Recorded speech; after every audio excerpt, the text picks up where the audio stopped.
आज मैं जो कहने जा रहा हूँ इसके लिए मुझे किसी का नाम लेने की ज़रूरत नहीं, ना राजा का ना गुलाम का। क्योंकि अगर मैं उस जगह का नाम ले लूँ जिसके लिए मेरे दिल में हर वक्त एक दर्द रहता है, तो ये वीडियो शायद कहीं दिखाई ही ना दे। तो समझदार को इशारा काफ़ी है, और अगर आप नहीं समझे तो कुछ देर रुक जाएं, समझ में आ जाएगा। देखिए, दुनिया में एक कोड है, एक ऐसी सोच, एक ऐसी साजिश जो कहती है कि तुम्हारे आंसू अहम नहीं है, तुम्हारा खून सस्ता है। अगर तुम चीखो तो वो शोर नहीं समझा जाता, वो बैकग्राउंड नॉइज समझी जाती है। ये कोड एक सिस्टम है जो छुप कर नहीं बल्कि खुलेआम वार करता है। ये वो सिस्टम है जिसे दुनिया की बड़ी बड़ी स्क्रीन्स, बड़ी एजेंसीज, बड़ी कुर्सियां चलाती हैं। और सबसे अफसोस की बात यह है कि ये कोड आज भी चल रहा है। अभी कुछ दिन पहले 12 लोग, हाँ सिर्फ 12 लोग पानी के रास्ते से निकलकर उस जगह की तरफ जा रहे थे, उस जगह की तरफ जहाँ बच्चा बच्चा भूखा है और माओ के हाथ में सिर्फ दुआ है।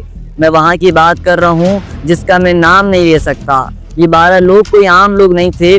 उनमें से कुछ जर्नलिस्ट, कुछ साइंटिस्ट, कुछ डॉक्टर्स और कुछ क्लाइमेट के लिए लड़ने वाले लोग थे। उनका मिशन सिर्फ एक था, दवा देना, रोटी देना और इंसानियत देना। मगर इस कोड को इंसानियत से मसला है। तो पानी में रोकी गई वो कश्ती जिसमें कोई बंदूक नहीं थी, बस कुछ नन्ही गोलियां, बेबी मिल्क और आइसक्रीम और मेडिकल का सामान था। लेकिन मीडिया ने क्या दिखाया? सिक्योरिटी ब्रीच, इलीगल इंस्ट्रक्शन, और सबसे मज़े का बात, इंटरनेशनल मीडिया ने ये हेडलाइन तक चलाई, देवारा थ्रेट। अगर रोटी देना खतरा है तो फिर भूख सही, अगर इंसानियत गुनाह है तो मुझे वो गुनाह कबूल है। ये कोड कोई नया नहीं है, वही है जिन्होंने कभी ये कहा था कि तुम्हारे साथ हम इंसाफ करेंगे जब वक्त आएगा। वक्त आया और वो ले आए सेंशंस, बॉम्ब्स और पावर। उन्होंने दीवारें बनाई और कहा ये तुम्हारी सिक्योरिटी के लिए, मगर असल में वो दीवारें उनके ज़मीर के गिर्द बनी हुई दीवार थी। और उस जगह के लोग, मैं वहाँ की बात कर रहा हूँ जिसका मैं नाम नहीं ले सकता, वो लोग हर दिन अपने बच्चों की आंखों में आंख मिलाकर कहते हैं कि जिंदा रहना भी एक जिहाद है। अब सवाल ये उठता है कि ये सब क्यों हो रहा है?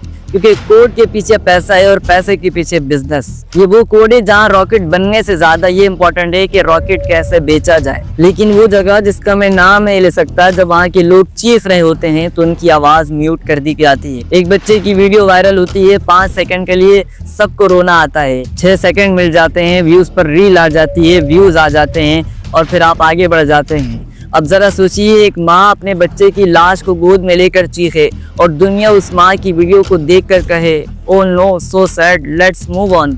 तो मसला किस में है? क्या उस माँ में, क्या उस जगह में? नहीं, मसला इस दिमाग में है जहाँ इंसान मर जाता है पर कंटेंट जिंदा रहता है। इस कोड ने दुनिया के जज्बात चिपका दिए हैं। इस कोड ने दुनिया के जज्बात चिपका दिए हैं। एक इमोजी के अंदर दुखी, गुस्सा, हमदर्दी और फिर नेक्स्ट स्क्रॉल। जो आपको इंटरनेशनल फॉर्म्स दिखाए जाते हैं, फ्लैग, सूट्स, माइक्रोफोन और हेड स्नैक, ये सब एक शोरूम है, अंदर कुछ और चल रहा होता है। और एक तरफ से रेगुलेशन आता है, वी आर डीपली कंसर्न, दूसरी तरफ उसी का डिफेंस बजट उसी लोगों के खिलाफ इस्तेमाल किया जाता है। एक तरफ वोट मिलता है, सीज फायर नाउ, दूसरी तरफ उन्हीं के आर्म्स, उन्हीं के हाथों पर उन्हीं से जुल्म कराए जाते हैं, उन्हीं पर जुल्म कराए जाते हैं।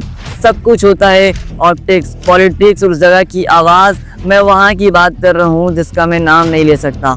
उनकी आवाज़ सिर्फ फिल्टर नहीं होती, मगर वो लोग जिन्होंने घर सिर्फ एक एड्रेस समझ के नहीं बल्कि एक ईमान की मिसाल बना लिया। वो लोग हर रात अपने चेहरे के नीचे बस एक बात कहते हैं, अगर हम ना रहे तो हमारी कहानी रहेगी।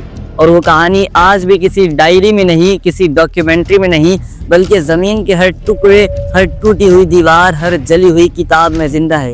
ये कोई जर्नल नैरेटिव नहीं, ये उस ज़मीर की गूंज है जो मीडिया की लाइट से दूर लेकिन इंसानियत के खून के करीब है। आपको लगता है ये जंग सिर्फ चंद किलोमीटर्स का झगड़ा है? क्या आपको लगता है ये सिर्फ एक बॉर्डर का मसला है? तो मेरे भाई साहब, ये एक आइडियोलॉजी का मसला है। ये एक नक्शा नहीं, एक नियत का कॉन्सेप्ट है। एक तरफ वो लोग हैं जो कहते हैं ज़मीन मिल गई तो सब कुछ मिल गया, और दूसरी तरफ वो लोग हैं जो कहते हैं ज़मीन चली गई मगर रूह जिंदा है। और आप बताएं, रूह के खिलाफ कोई मिसाइल बनी है?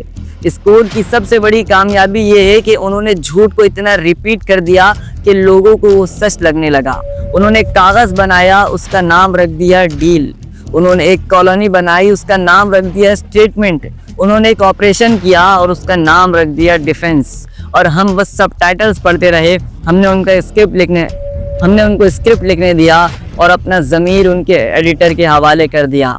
आपको हर कहानी में हीरो और विलन चाहिए ना, तो सुनो इस कहानी में भी विलन है, वो जो कैमरे के पीछे छुपा है और कैमरे में छुप छुप कर वो बॉम्ब्स गिराता है। और हीरो वो नहीं जो कैप पहनता है, बल्कि हीरो वो है जो समुंदर पार करता है, जो अपनी माँ से कहता है कि अम्मी मुझे अगर कुछ हो गया तो प्लीज रोना मत, आप सब्र कर लेना।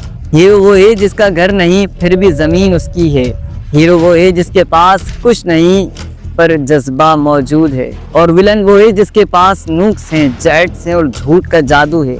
मगर दोस्तों हर कोड के पीछे एक बग होता है और इस सिस्टम के बग का नाम है लोगों की आंखें। अभी दुनिया जाग रही है, अभी हर रील में वो चीख सुनाई जा रही है, अभी हर चेहरे के सर पे रखे पत्थर को देखा जा रहा है, अभी हर इंसानी चेहरा उस जगह की याद बना हुआ है। मैं वहाँ की बात कर रहा हूँ जहाँ लोग सिर्फ जिंदा हैं और कुछ नहीं, बल्कि हर सांस में अपने इंसाफ का इंतजार कर रहे हैं। और अगर तुम समझते हो कि तुम्हारे बॉम्ब्स, तुम्हारे बैंस और तुम्हारे वजह से मैं खामोश हो जाऊंगा, तो तुम गलत हो। मुझे ना यूट्यूब का डर है ना गाइडलाइंस का। मैं तो सिर्फ इतना कह रहा हूँ कि जब सच बोलना गुनाह बन जाए तो सबसे बड़ा पैगंबर वो होता है जो चीखता है। आज मैं तुमसे नाम नहीं ले रहा, न उस जगह का, न उन लोगों का, न उन जुल्म करने वालों का, लेकिन तुम समझ गए ना। और अगली बार जब किसी रील में बॉम्ब किरदार देखो तो स्किप मत करो।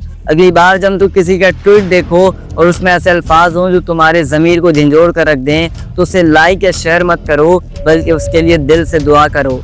और जब तुम दुआ करो तो याद रखना मैं वहाँ की बात कर रहा हूँ जिसका मैं नाम नहीं ले सकता। अस्सलामु अलैकुम व रहमतुल्लाह।